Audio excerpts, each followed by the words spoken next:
Going live. Okay, shalom and welcome Hello. to On the Mountain. We have decided to go to a live stream on here on YouTube. And so, for those who are joining us now, we're excited about this Passover season and are going to just give a few moments here, not too long, just a few moments, about what Abba is showing us for this Passover season. With us is Zephaniah Pappas, as we call each other, what our brother in arms. We going after the spiritual. Sometimes it's territory people don't really want to tackle, but here we are. So, how has this feast season started for you? How are things going?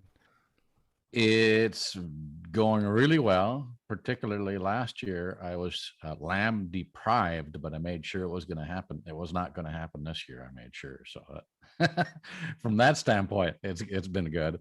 And from the standpoint of addressing certain issues in my life, again, not passing this opportunity away, knowing that the Father wants to start, pointing out some things in our lives, and that's a daily thing, but it comes to a head during this time of season. Amen. Yeah, no, yeah, I certainly was a little lamb scarce last year. Just mainly it's just the time of year, so I actually went and just bought as much as I could, and I've got lamb for about 7 days now, I think. So I've got to cook it all, and I got a new grill. It's just blessings are just coming in, and despite a lot of the problems that the world may be facing, I want to encourage believers, and I'm sure you will can echo with this as well, that there's always a time of abundance if you look closely to what the Spirit is doing. There's always a time of Yes, abundance. yes, You see the opportunity to grow, and you see the opportunity to actually learn something, and you can consider it as a time of abundance. You may be inconvenienced with work related stuff, even finances or just daily life, but if you look closely, and I think this kind of goes down to the theme that we don't really have a theme for this episode, but we certainly have something burning in our hearts with regards to what the old leaven is and discernment. There's something of a connection there, and I wanted to see if you could get us started off here, Zafanya, because I think there's something burning in you about these things, right?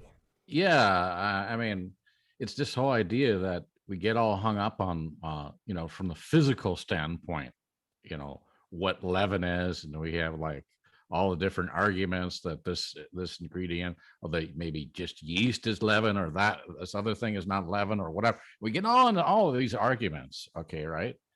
And yes, and then what happens is we miss the opportunity that the Father wants us to see. And just like the verse that you mentioned, old leaven, what's he really talking about when it comes to leaven? And really, what's this whole season about that we're in right now? And I think that is a really good thing that we need to start discussing. What is this old leaven that he's referring to? And it certainly is not having to do with what hametz, which is the Hebrew word for leaven. It's certainly not regard to arguing what kind of hamet, what is hametz, and all this kind of thing from a knowledge-based standpoint, but really getting into, you know, when he says this old leaven, he's really pointing to certain things that get into manifest themselves through us. Yeah, well, it's a little hard to recognize what manifests in us if we're not in sync, or at least aware of what the word actually says. So, like for instance, during this time of getting rid of the old leaven, as it is written in 1 Corinthians 5, you read the whole thing, and you talk about, like, all right, well, starts going into boasting. He says your boasting's not good, right? Just flat out. He's just laying it Yeah. out, and he's talking about, we're not supposed to keep the feast with the old, leaven. Don't you know a small lump can just make everything corrupt or whatever, right? And I think in some of that, we see our behaviors, like coming out from Sukkot to now is this 6 month period roughly, right? Um, it's probably been probably some of the darkest moments we've had in a long time, if you consider what even people in the U.S. have been through with the political climate, right? It's been very very charged, right, emotionally and spiritually, and then you've got issues with weather and circumstances, and now economics, right? And now you've got rising gas prices and all these other things that, excuse me, people seem to be very concerned about, right? And so coming into a feast season like this, anytime we're starting a feast cycle, we see the Almighty wanting us to see something else about ourselves and about our communities and how to encourage others. And so I just find it fascinating that even the boasting. So we can kind of start there. Is it how many times have we as people gotten into the boasting without even any conviction? Boasting of what we have or what we're not, saying, well, at least I'm not like those across the political aisle or across the religious aisle. And you say, wait a Yeah. minute. If Paul says your boasting's lo tov, it's not good, then what exactly is good? Yeah. What would be the good side of it, right? Exactly. And we know that the opposite of boasting is walking in humility. Not in a position where I'm always thumping my chest to say, look at me, look at what I believe, that I'm maybe superior to you because I have this set of beliefs. Yeah, yeah, but like if we have a chance and we discuss things as brothers in the Father, brothers and sisters, right? And you can kind of see that even if we disagree, I think there's an opportunity to just have a healthy discussion about things, and that's the kind of I think it's kind of the thing that blocks the progress among believers is that we can't just have just a really healthy dialogue even if we disagree. For instance, like you mentioned, what leaven is, right? There's so many people that they'll start to Google stuff, and if you're listening to this, you may do this. It's okay if you do this. Google stuff, and you find a site. It happens to be more traditional, and there's all these different rules about what you have to throw out or what, right? And then you say, well, man, that's really hard. Does God really want me to do this? Does Abba really want me to go this length, right? Um, Down to the very hyper focusing on ingredients to things. You're going, okay, is yeast extract what it's talking about? Because there's things that have yeast extract in it, but is it more of like what's in the bread that makes it rise? And there's all these different questions that you could start overthinking. And then, Exactly. obviously we call it, in the business world or in the, kind of the motivational speaking world, they call it analysis paralysis.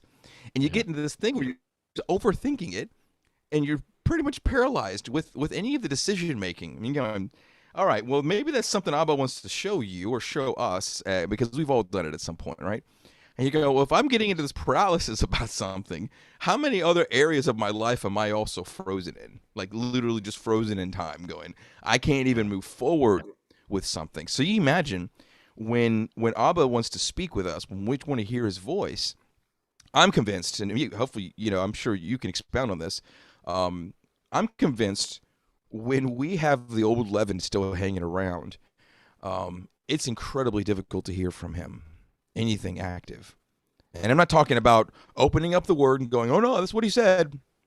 Like no, but is he speaking to you right now in these moments? And Yeah. what are we doing? What do we do to undo that? What do you think about that? Yeah. I think you're really touching on something that's really critical here because, you know, here we can now look at the natural thing, but then we have to take it and transport it to the spiritual. So if we're talking about leavening and yeast and how it works and how it says a little leaven will leaven the whole lump. And what will happen is that that thing just kind of spreads in the body, in inside our members as a cancer. And next thing you know, it's just kind of clouding out all of the things like righteousness, peace, and joy that we can have in the Ruach HaKodesh. So, So yeah, so if it spreads like that, and we're talking about, let's just kind of segue into some of the ideas here of discernment. You think about what the effect of these thoughts creating a certain energy. Excuse me. So, like for instance, we have certain books that we like to read, right? And aside from the scriptures, right, we have to look at Yes. discernment as a subject and looking at it going, what happens when we allow these thoughts to spread like a cancer that is literally Yes. attacking itself and from within. So the thoughts that enter our mind create an energy. Excuse me. So a lot of the subjects of discernment in this book called Biblical Foundations is by Art Matthias, and we can post a link later on in the description of the book. I'm looking at something very specific among the body, um, among those who may consider themselves believers. Okay, they're posting things about their point of views, and there could be a bit of a self-destruct mechanism inside of some of our opinions because our opinions may be commingled with the other kingdom. It really may be in a place where it's unsanctified. How many of us still have unsanctified behavior because we are flesh and blood, and it's the nature of sin still trying to work in our members and in ourselves, right? So in chapter 2 of this book, I'm going to read just a little excerpt because I think it's incredibly important for people to hear. It says, thoughts that enter our minds create energy resulting in saying, doing, or thinking something about others, about God or selves. Discernment puts a governor in our brain, slowing us down to stop and examine the thoughts and actions to determine what is appropriate. Discernment gives us an on and off switch. It allows us to, at times, to be quiet when otherwise we may strike out at someone.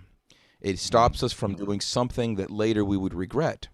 Sometimes discernment works to stifle a thought altogether, disregarding our feelings. Discernment will keep us from committing many destructive actions, as well as prod us toward healthy ones. So I'll stop right there because there's a couple more paragraphs here, just little sections. But what do you think about that? How many times have emotions led to something of a lashing out? Yes. And that, like it's saying in that, what you just read, in Biblical Foundations of Freedom, discernment is that part of the Ruach that will actually be a deterrent. You know, you can actually struggle with these things and it comes into a thought.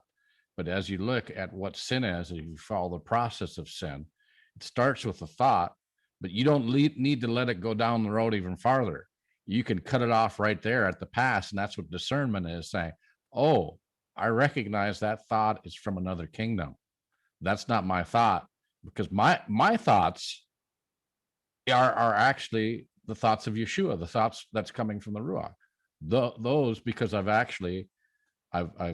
laid my life down to Yeshua. He's my king. And so anything that's from him, I want. And so all these the thoughts that are from him, whatever is good, whatever is lovely, whatever is pure, it says think on these things. That's what it says in Philippians. And so uh, that's that's something that's actually from Yeshua. We can't produce that on our own. And so at the same time, those other things are from another kingdom as well. And that discernment discerns, okay, what kingdom is this behavior from? Oh, no, it's that's obviously not of this kingdom. It's from another kingdom, the kingdom of the Satan, and I want nothing to do with that. And then you send it packing. You say, get out of my life, go back to your place where you belong, where you come from, and I'm moving on, and I'm going to be going with the kingdom and the king that's ahead of this kingdom, Yeshua, and allow him to control my life, not something else from another realm. Yeah, amen. And we have we've had moments in life, our lives as believers, and I say this because I can see it, the struggle of the inability to send it packing, and that perhaps the on and off switch, this discernment, the on and off switch, is stuck in second gear. Yeah, I was thinking of that's a good point, because I was thinking about this.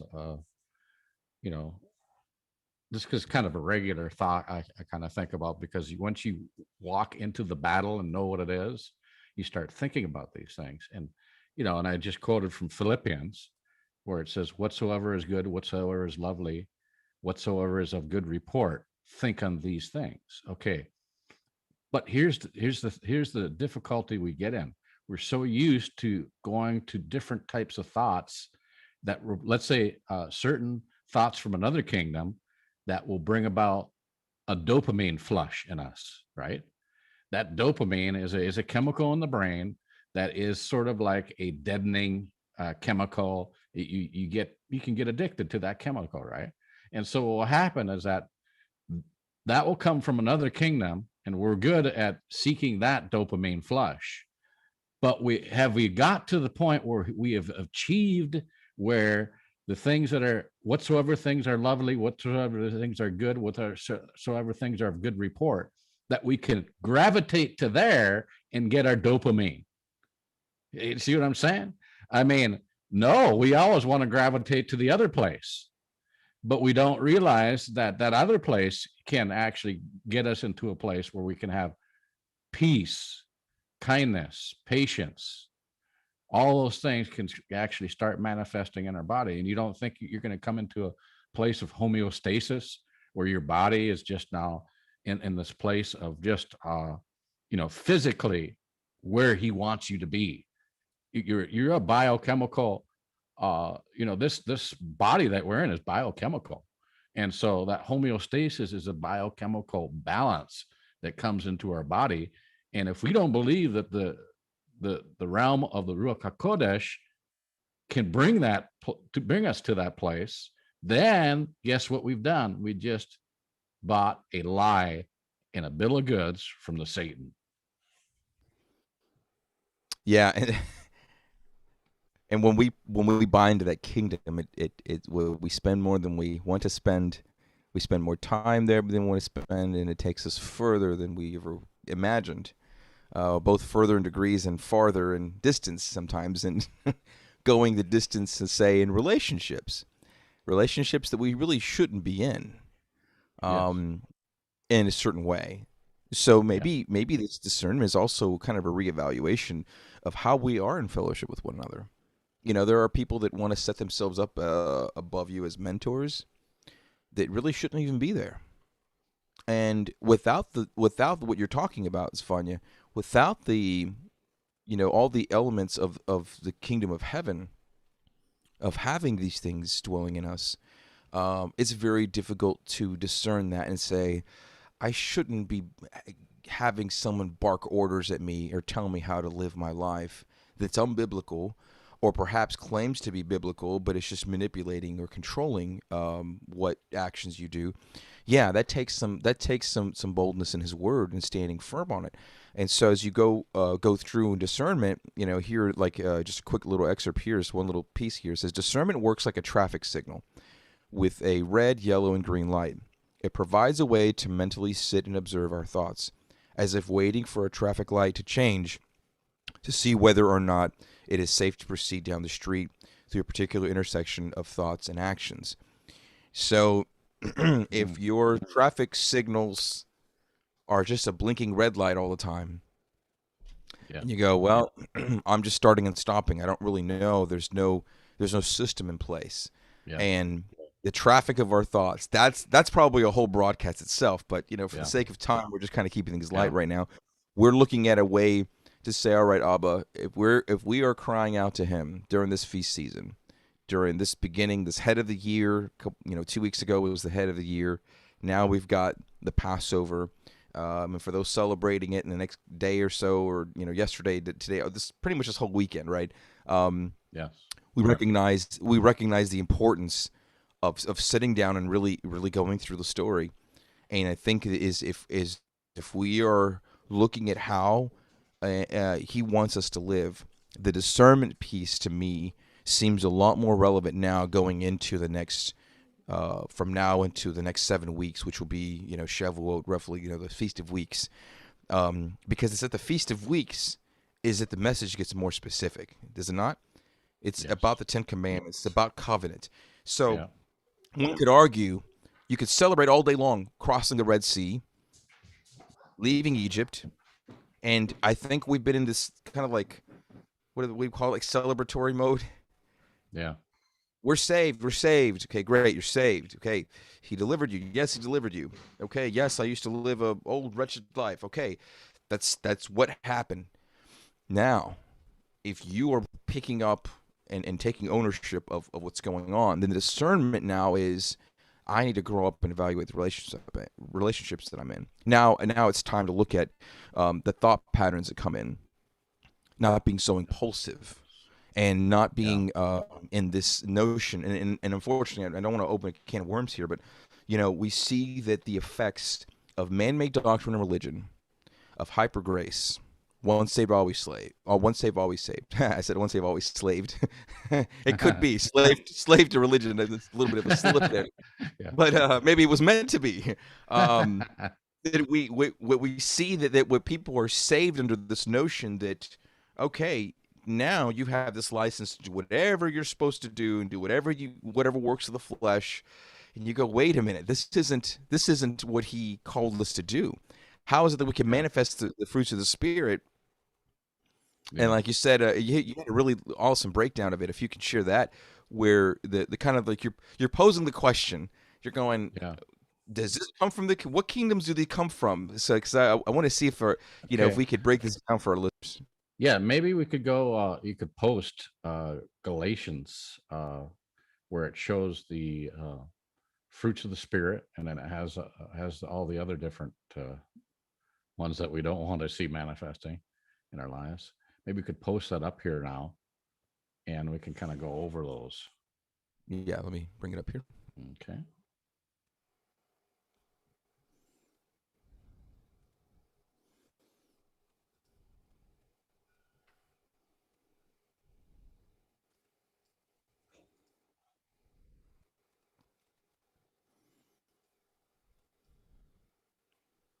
And so before this comes up, I mean, so we always think about these things, and you know, when we look at, right, here we go again. Okay, here we go. So, um, so let's go down to where it talks about shows the fruits. Okay.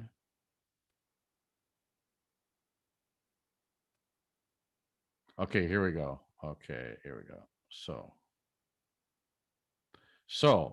here you see this section right here, and he's saying right here, Paul is saying, or Shaul, but I say, walk by the Spirit, the Ruach, and you will not gratify the desires of the flesh. So, what are we going to walk by? It's we are walking by the Ruach. Are we walking by ourselves? Can we ourselves produce any righteous fruit? Is the question. We ourselves. Is it within us? It's not, because it's saying right here that we have to be led by the Spirit.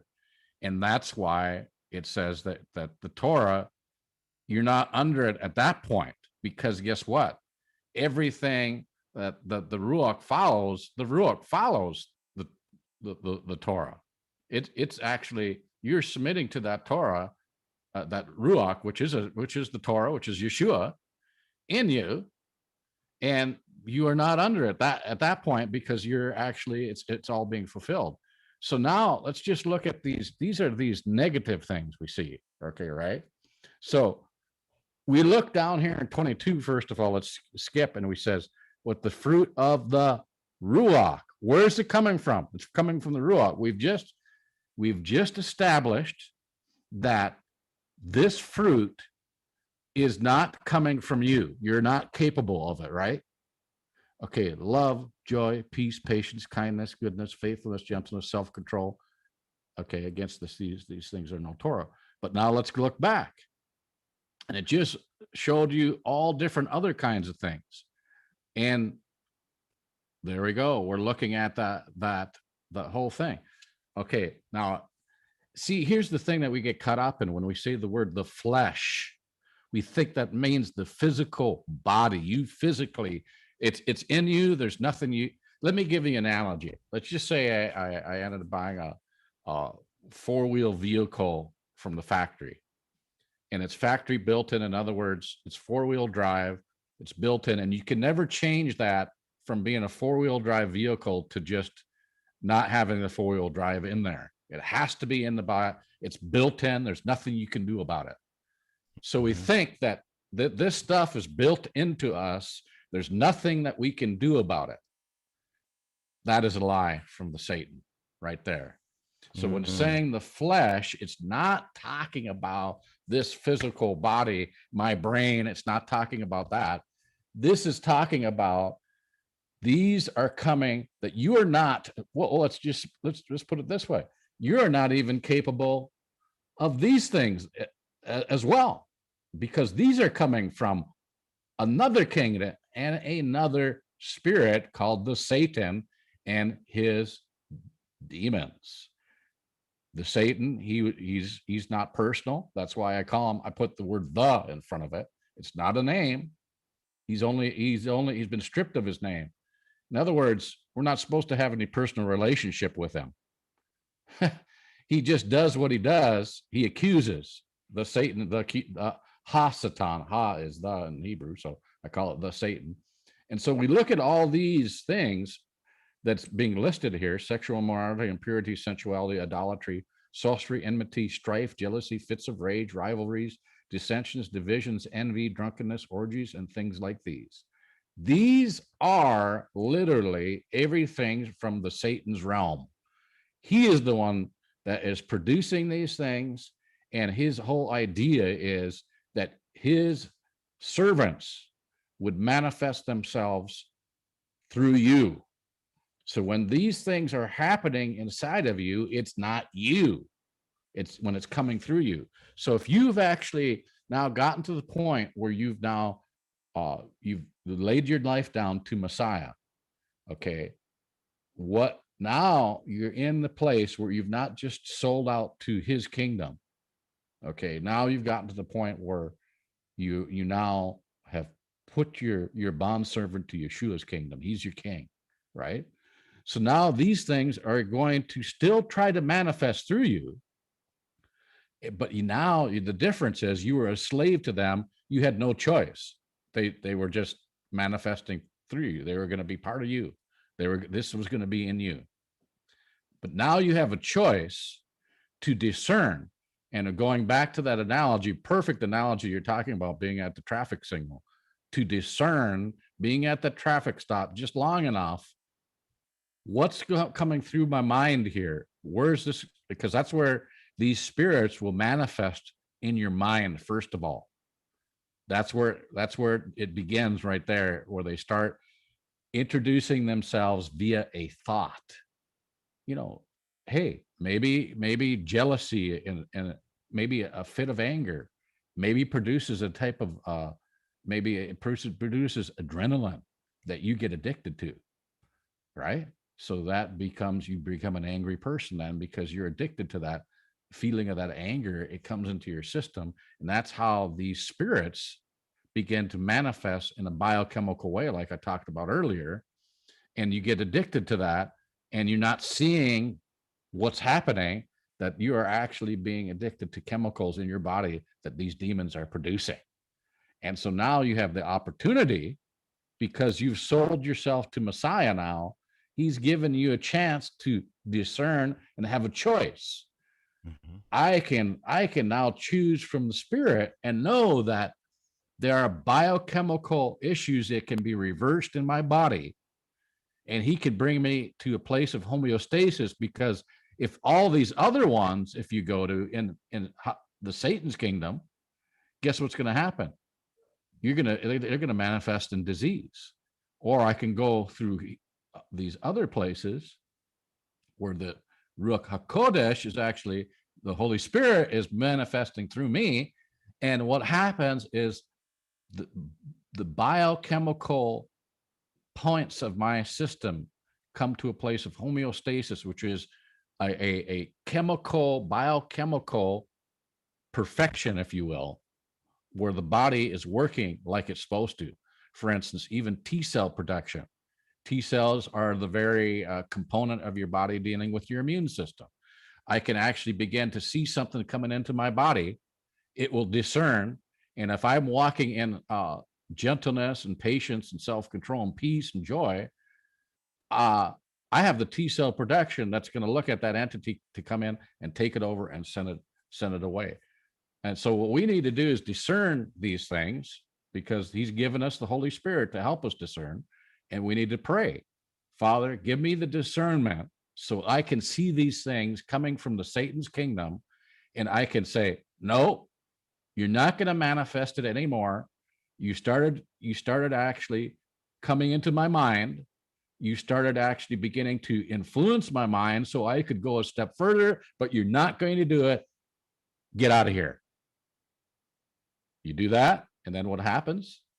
These other fruits of the Holy Spirit begin to manifest. And now, pretty soon, love, joy, peace, patience, kindness starts coming into your life. And it's like, oh, wow. And once you're there, now you realize, wow, I'm glad I allowed the Spirit gave me that discernment to see what that was, and bring me to this place. And it's a growing process. It's like, Mhm. we're not going to get there overnight. We're not even going to arrive there. Don't think that you're going to get to a place where I have arrived. Oh man, I've got this all conquered, right? No, this is a never ending battle that we're in, of two kingdoms, the Satan's kingdom and Yeshua's kingdom. And what kingdom are we going to allow to be manifested through our mortal bodies? Wow, that is very well needed right now to look at the different connections to it. One thing that's really standing out when we're talking about the flesh, right? Could we also say, for those of us kind of still learning about this, and even though you and I probably have a good, I don't know how many years, it didn't really matter how many years, 15, 20 years, whatever it is, studying spiritual things, still does it come down to looking at examining the sensory, the senses that are embedded into the actual physical body, meshed with nephesh in Hebrew, which is the soul. And when Yes. we say soul, we associate words in English to the word soul that I don't think really mean what it means in Hebrew. Yeah. So if you say nephesh, it's a living being, right? That's what the first idea is in Genesis. That Adam became what is the breath of life was. Correct me if I'm wrong. It's nishmat chaim, which is it's the Mhm. breath that goes into the soul. Yeah. And if the soul is the mind, will, emotions, and memory, that kind of makes up almost like this virtual self, inside of our bodies. It's like, all right, this is kind of what we could say, because we can't see our minds, but our minds are definitely there and are present. Yeah. And so if it's something that's intangible, and this is where the enemy can slip into this realm and go, this is where I'm going to tempt you. This is where I'm going to present these things, so Yes. that when you feel the dopamine rush or the adrenaline rush of getting outraged over something you see on the internet or television, Yes. the chemical response to go, okay, I see something I disagree politically, I'm going to fire some shots. There's your fix. You feel good about it. You Exactly. go around high fiving your friends, Yeah. boasting and saying, all right. And then we go, how do you actually witness that as an example to other people? And it's really hard. And I'm not talking about non-believers. I'm talking about believers. And this is something I have Exactly. witnessed really intensely over the last 6 months. Right. Um, is it really necessary to ridicule those in power? And I won't name names, but I think we all know of a world leader that struggled to get on the stairs on airplane, right? Is it really necessary to ridicule this man? Is it really necessary to ridicule someone who's falling down the stairs? Yeah. Um, And, yeah. And I think, what is manifesting us ridiculing that? right. And I think obviously it's the Satan's kingdom. And what happens is that because we get into this idea of some of the political affiliations of a person will now somehow make them no longer a human being. Mm-hmm. No, they are a human being. Period. Do you want to see human beings become destroyed? Do you like to see them die? Do you like to see all kinds of different things happen to them? If you say Mm-hmm. yes, we know what kingdom you're operating in. If you say Mm-hmm. that. Now, Yeah. if you back up and say, wait a minute now, you're trying to tell me that uh, that you're saying that I wasn't justified in actually mocking this individual and making fun of this. That's right. I'm saying that because you can't play into what the world does. We're different than the world. And we have to identify that there are two kingdoms again manifesting through us, and we need to allow his Holy Spirit to manifest through us and realize it politics doesn't determine if you're a human being or not. Mm-hmm. Okay. Mm-hmm. And that person is a human being, and you do not want tragedy coming to human beings. You always want them to be alive to the point that they can choose Yeshua's kingdom, and because we don't want them to get destroyed to the point that we know that they're going to be permanently in another kingdom. Do we? I mean, do you really want that for a person? I don't. I mean, I want to see them walking in righteousness, peace, and joy, is to have every opportunity to do that. Mm-hmm. Yeah, and it's scary to seeing that level of unforgiveness or bitterness towards people just because of their political affiliations or even religious affiliations. Yes, You see same thing. where you see where certain religious figures are fair game for ridicule. You Right. go, yeah, religious figures have done some pretty terrible, corrupt things, but like I said before in other broadcasts, but I'll give a quick example of this. What I see, and when you have a very well-known apologist in the Christian world, someone that I respected for their ability to go into lions' dens in universities and among Yeah. atheists, Yes. and he's able to talk through, and you see his ministry now struggling to find words after what was uncovered of his Yeah. behavior, and exactly what we're talking about here in Galatians 5. The fleshly parts were absolutely manifested and documented with regards to sexual immorality. Yes. You go, how is it possible for someone with such wisdom and knowledge and understanding to manifest these works of the flesh and maintain this lifestyle of iniquity, right? And then you look at, I see now tons of YouTube videos and posts of people who were followers of him now, condemning it and calling it out and all of this stuff. Yes. And what grieves me about it is saying, for the longest time, this idea of hyper grace is being preached, forgiveness, that, it's almost like you could do no wrong. But then when Yes. this happens, you say, wait a minute. Oh, now things have changed. Now you've got a culture, a religious mindset, and a culture of people that have been so staunchly against keeping Torah, against keeping what is actually written, and almost scoffing at, Yeah. we're not under the law, and Mhm. boasting that they don't have to keep the law. Yeah. And you go, funny how the standard here that you're holding this man to, who is no longer living, by the way, but if he were still alive today, you're holding him to a standard that's actually required in Torah. Interesting how that works out, isn't it? Yeah. That now all of a sudden, like I've said to some, I shared this with someone recently. Hyper grace works until it doesn't, Yeah. until it hits home, and you say, "Oh, no, we're not going there. We're not. No, okay, we're changing our tune," and it's Yeah. like, no, we've politicized the Word of God. We've made it Mhm. political now. Yeah. Because if hyper grace were foolproof, you wouldn't even bat an eye at this man's behavior. You say, okay, yeah, he committed some crimes. If he were still alive, he'd just go to prison. He could still preach the word from prison. No, no harm, no foul. Okay, he did it. He manifested works of the flesh, but everything's still fine. But no, Yeah. that's not what you're getting. And Yeah. and you take certain big subject matter issues Mhm. of this nature. For instance, like human trafficking, And you're Yeah. going, okay, those who are staunchly against human trafficking, where are you getting your motivation? Because I don't see really much in the New Testament that addresses human trafficking Right. directly. It talks Right. about certain elements of it. But I'm like, no, you're getting this from the Torah. You're getting this Yep. from Leviticus. You're getting this from different mentions in the prophets. So then what happens now? Yeah. Can't- So all these things, I would say, if you were discerning, going, these are just works of the flesh. Because it's as verse 24 here in Galatians 5:24, it says that we belong to Messiah Yeshua. Those of us who have crucified, which that's kind of an anglicized word, but we have put to the execution stake the flesh with its passions and desires. Hmm. If you really examine that, you have to pin it down. You have to drive those nails into the wood. Yeah.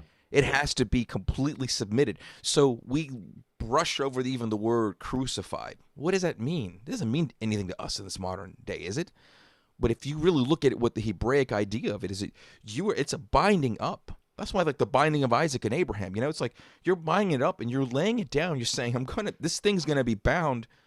These nails will be driven into this desire. Because if not, it's just going to manifest. Yeah. And if we've got a severe problem in our discernment, when is hyper grace okay? And when is this one saved, always saved thing okay to tell people? When is the motivational gospel of self-help okay? Yeah. Until it's not okay. Right. Until it doesn't work. Until we Exactly. get ourselves into a bit of a hole. And that's what's Right. happening now. There's an identity Yep. crisis that's now Yep. manifesting. And I believe our purpose in all of this, instead of pointing the finger and ridiculing these these leaders in the religious circles, we could very much go on a campaign and go, haha, I told you so. How about we say, instead of I told you so, how about it is written, this is what's written, this is what righteousness, peace, and joy. You can't cherry pick and you can't pick and choose what you feel like, because that itself is works of the flesh. Because then you become the very thing that the Satan, right? You don't personalize him, right? He's just the Right. adversary. But you become the very thing he wants us to be. And I think that's Yes. it's a dangerous ground. So at the end here in verse 25, it says, if we live by the Spirit, let us also keep in step with the Spirit. So there's action there. Yes. So I just say, if ever we're ever faced, those of us who are walking in Torah, who are keeping the law, as they say, they accuse us of the legalism and the do's and don'ts and all of this stuff, and even during this Passover season, you say, wait a minute. If this is all part of a legalistic religious thing, how is it possible that we could represent His word, His living word, Hmm. and when these things happen,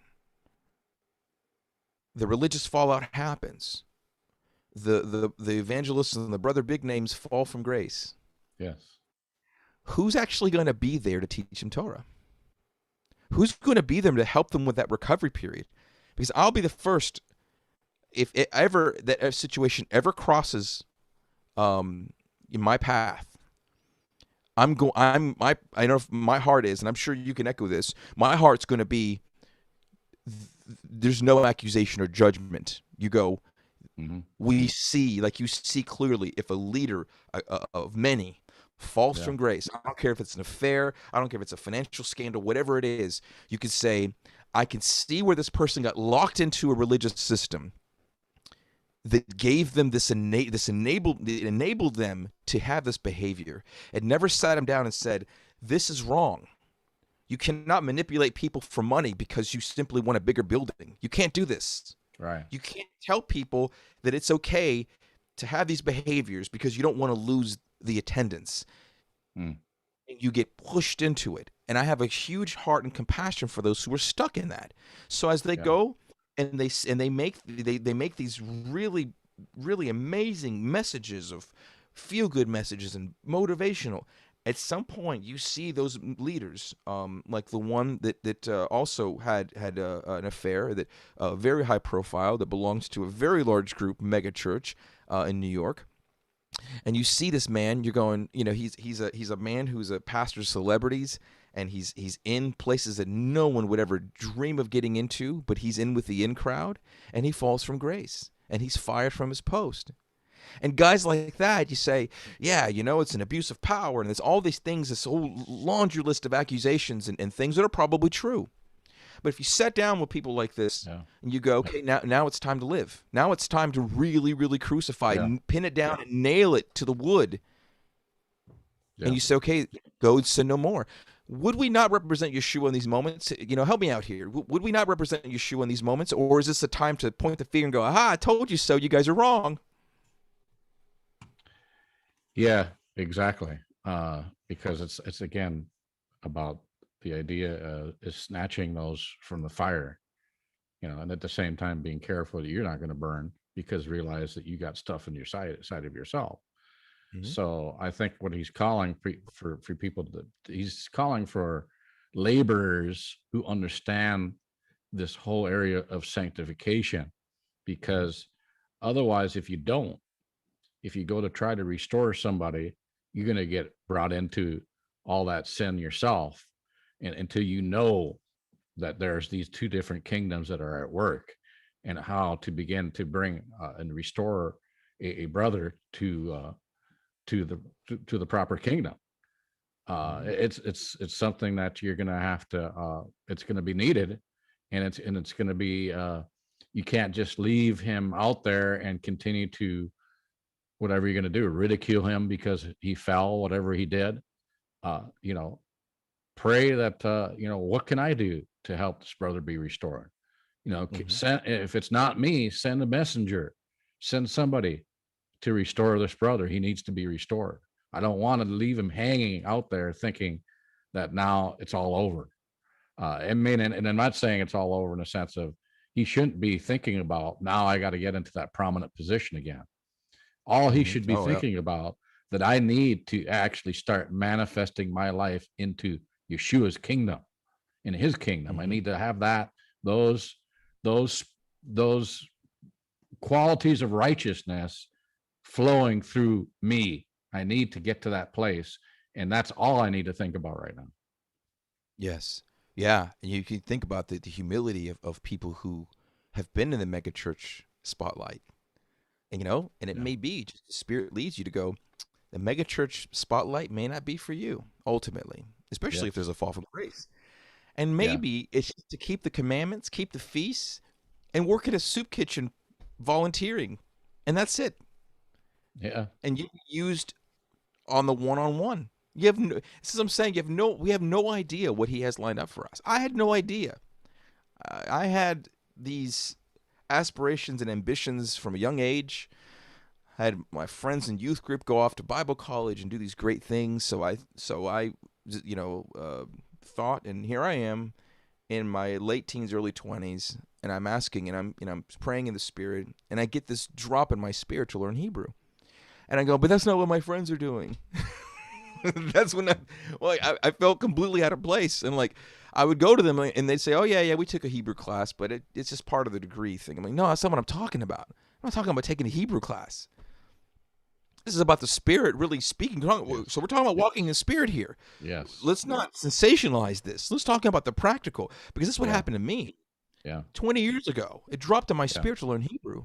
And I ignored it for a couple of years. I'm like, oh, okay. I kind of you loosely gravitate towards some things. Like, no. You're like, and it's not a grammatical thing. I'm not saying the Spirit told me to be a Hebrew scholar and be grammatical and be logical about it. No, there is a restoration of the pure language, right?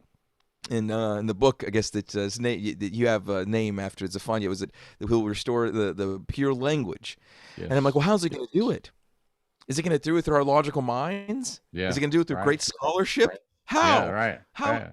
How is it going to restore this pure language it refers to? And Yeah. forgive me, I don't have the verse, chapter and verse. I think it's like chapter 3 or something. Yeah. I get bad with like finding where. I just Sure. know it's in the book somewhere. Right? What do you say? Spoken like a true Israelite or Hebrew? Exactly. We don't really Yeah. memorize chapter and verse. Like it's in there. I'm the same way. Yeah, but I'm like, look, it's one of those things where you say, if he restores a pure language, then what language is it that he wants me to communicate in? Yeah. And it's obviously the same language he wants me to communicate to my brethren in. And it's like that there's this depth to say, hey, when you're learning Hebrew, biblical Hebrew, it's a spiritual experience. Yes. Because if you go into it and you say, "Oh, well, I'm going to learn it and I'm going to just to have an identity," well, that is obviously off key from where he wants us to be. Right. But if you look at like what you just mentioned right now, um, when we are helping our brothers, being kinsmen redeemers during this Passover, again, kind of bringing it back here, and as I know we're winding down here, but as we're bringing us to a place where we are operating and representing Yeshua as kinsmen redeemers. Passover is about the redemption of the bride. It's about the redemption of the Yes. firstborn. It's all Yes. these ideas of redemption.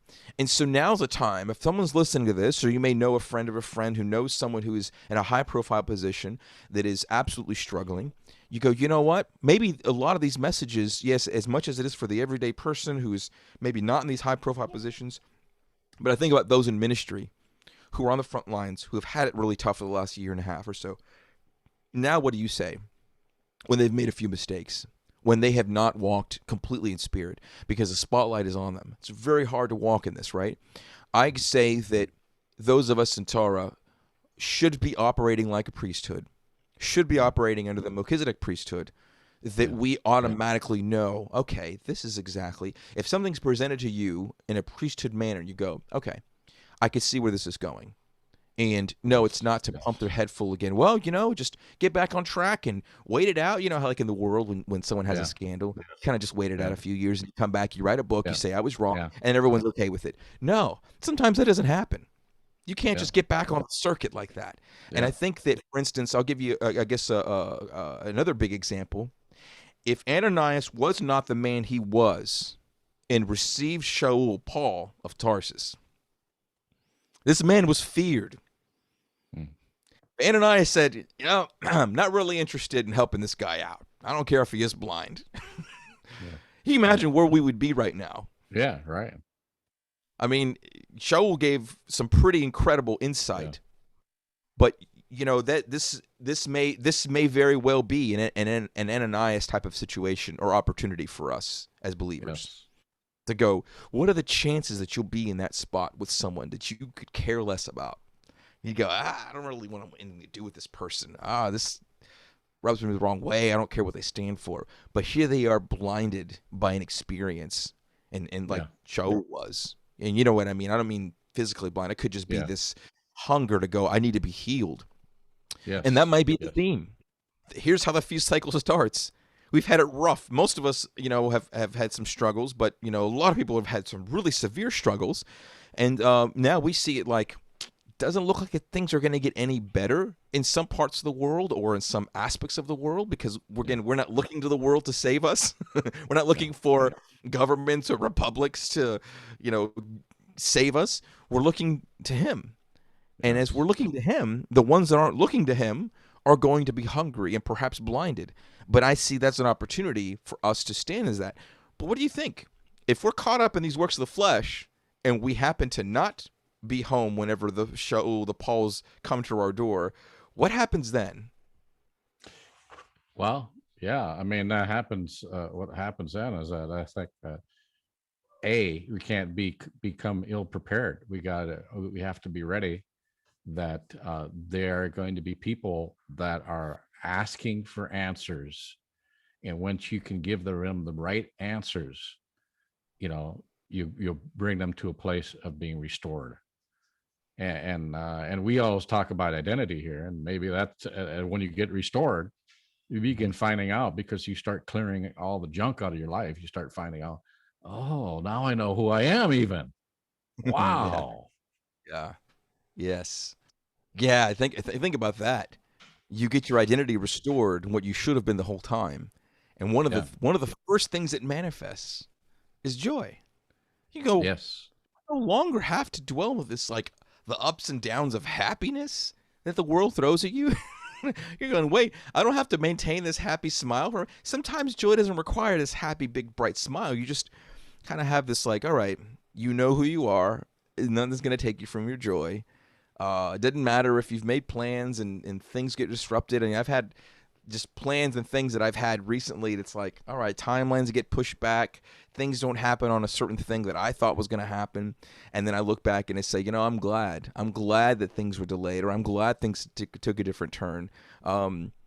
and that's joy. That's when you know joy is manifesting. I'm not always there 100%, but I could say recently something happened and things threw me a little off course, and I was actually joyful about it. I'm like, oh, you know what? This is nice. I'm embracing this season. I'm embracing this as a lesson. But I don't think that many of us in our logical minds would see it that way. I think it would be very much it's pass fail. If things work out for us, we're celebrating. If they don't, we're down in the dumps. And I think that is a very timely message for most of us. So it's winding down. Any final thoughts on what Passover is doing, and anything that perhaps you could share with us that you're doing, or that has come out of some of these Passover meals that you may be having. Well, I just thought that we've gotten to the point where you go through this process and you know following like some you get to the process of maybe initially following a traditional Haggadah, which is the order of the service, and then finally the Father brings you to the point where I want to really emphasize the scriptures I want to, because it says you're supposed to tell the story, and then you can't just tell the Exodus story. Then you have to have the story of the Lamb who takes away the sin of the world. And so did that, and this is the second now Pesach that what we've done is that symbolically we put blood on our doorpost by putting like a ribbon that goes up over the top and looks like it's blood on the doorpost, but we know that that represents Yeshua, who died for us, and so kind of like putting more of these symbols of our Savior in it, and not neglecting it, and that because sometimes you get to the point where you get too much into the traditional idea of how to do something, and when in fact if you just look at the scriptures, it just says it tells you what to do, and sometimes we get hung up on all these other things, and some of them are great to have to just implement though, and what you can do is just kind of push those in, because if you think that might create a funner atmosphere for the children, which they do, you just put those insert some of those things in there as well. But don't get caught up into the traditional type thing that you forget and neglect the whole message that Yeshua, he redeemed us, and I think that's important. Mm, amen. Yeah, talking about discernment. There's something about having this Haggadah, which is it's like a pamphlet of things, and realizing Scripture. There's no four cups. There's nothing that says you put your finger Yeah, in the. Look, those are all fun traditions. These came much later after than the first century. I think maybe yeah, even in the fourth century is when a lot of this was developed by Judaism. If you feel like that's where you like to connect, okay, great. But I'm with you on that. I've the last few years have really just focused on reading Exodus 12, or reading Exodus 7 through 12, right? And then reading Luke 20 through 22, or 22 through 24, reading Corinthians 5, and just showing people. And so maybe that's it. Maybe it's just if you have people who are new at your Seder table, or you see, even the word Seder isn't even. It's like right. Yeah, a exactly. meal to remember it. I try not Yeah, to use the word Seder because it kind of it gives you the idea, the notion that it's a traditional Seder that's with the whole thing, and nothing is anything bad. It's nothing bad. It's just we've distanced ourselves from that because of all the traditions around it, and then you're having to explain why there's an egg on the plate. Things like that. It just gets uncomfortable. You're like, okay, get rid of the egg. You don't do these things. These are Babylonian things. You're like, okay, well, all right, something slipped in the traditional. All right, if you just look at what's biblical and you read what the word actually says, for someone who's new and reading it, maybe for the first time in a long time, yeah. or you say, this is what the word says. It's not from some pamphlet, some booklet. It's not for some tradition. We can certainly be a light and a witness to people. And I just kind of, again, echo what you're saying, and going in even deeper on the discernment, that the time is now to ask Abba if we lack discernment, if we lack wisdom, that He's going to give it to us. You know, um, if we ask of him, he'll give it to us. And that's something that maybe we haven't been doing as body believers. And I think Yeah. if we have been doing it, and if the leaders in the Hebrew Roots movement have been doing it more often and encouraging that, perhaps that could change some things. That could really take us to a different place. Um, so that's why I want to be more of an encouragement than an enabler. I want to be Yeah. more of a echoing, and I know you do as well. That's what we're talking about these things, is really to echo these elements of the spirit. That they're not virtues, and not something that you have to sit there and live up to and attain. That's a humanist idea. That's an Right. Eastern humanist idea. No, Exactly. this is Yeshua manifesting in you. So Yeah. with that, if you don't mind closing us up in prayer and allowing Yes. us to go into this feast season with the right heart. So, Hallelujah. Father, we just thank you and praise you for who you are. We thank you for your son, Yeshua, and how he played the ultimate sacrifice for us, that we can actually say that we've come to the season because of him. And we turn to him right now, Father, and thank you uh, for the son, Yeshua. And we turn to him, and we just want you to begin to point out these areas of our lives that are leavened, Father, uh, that you would actually begin during these days of unleavened bread, that there would just be a heightened awareness of these things that are from another kingdom, and that you would begin to give us that ability to be able to send these things away, and start walking in newness of life. Spring is we see around us a newness of life. If you're in an area where leaves come off trees, and then we see the budding of the trees again, we could see all this life all around us, Father, and may that newness of life be manifested in our mortal bodies during this time of unleavened bread. In Yeshua's name, amen. oh man, well, brother, we'll guess have a wonderful feast season, you and your Yes, you family. too. And Yeah. Chag Sameach Hallelujah. to everyone out there. Yes, Happy Aksamaya. unleavened bread. And yeah, I've got my stuff ready to go. Been eating this. Ah, Um, yes. Also, Yep. I decided to embrace part of my ancestry, my Sephardic ancestry, and one of the traditional dishes that isn't really in the Bible, but it kind of is representative, is the haroset, which is the dates and the apples is Yeah. typically used. Well, there's Hmm. there's a dish that I found that's actually more no apples, and it's a little bit more grittier of that. And so Yeah. so those out there, Google Sephardic haroset. It's a kind of a fun thing, but Oh, that's part of nice. my distant ancestry of Spaniard Sephardic ancestry. Yeah. But yeah, we've had a blast doing that. I think this year we're gonna just take it. I'd say I'd like to encourage, as we end here, just take an extra moment to dwell in his joy, really the joy Yes. that comes with keeping the feast. I think that's Hallelujah. really important for people to see. So with Yes. that, all Yes. right, well, Man. shalom to Shalom, everybody, and shalom.